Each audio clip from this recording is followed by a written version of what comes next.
Actually आपण voting machine हा demo आहे. जेव्हा तुम्ही वोटिंगला जाणार आहे त्यावेळेस त्या बूथमध्ये ह्या 2 मशीन असतात. ह्याला म्हणतात आपण बॅलेट युनिट, ह्याला म्हणतो आपण व्हीव्हीपॅट युनिट. त्या मशीनमध्ये काय होतं, आपण ज्या पक्षाला किंवा ज्या चिन्हाला आपण मतदान केलेलं आहे त्याचं ह्या ठिकाणी एक स्लिप तयार होते. ऍक्च्युअल हा एक प्रिंटर कम एक बॉक्स आहे. मतदार जे आहेत त्यांना आपण केलं मतदान बरोबर झालंय का, त्याच पक्षाला किंवा त्याच चिन्हाला झालंय का, हे त्या मशीनमुळे क्लिअर होतं. तर समजा मी हे 7 नंबरला जे जी आहे आणि त्यांचं हे चिन्ह आहे, समजा इथं जर प्रेस केलं, ओके, तर अशा पद्धतीनं एक स्लिप तयार होणार.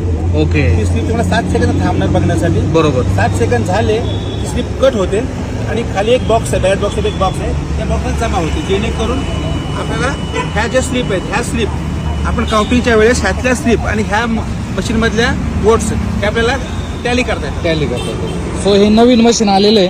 सो नेक्स्ट आता जे आपण निवडणुका होतील त्या ठिकाणी तुम्हाला हे नवीन मशीन नक्कीच पाहायला भेटेल. सो ही काही नवीन माहिती होती. धन्यवाद.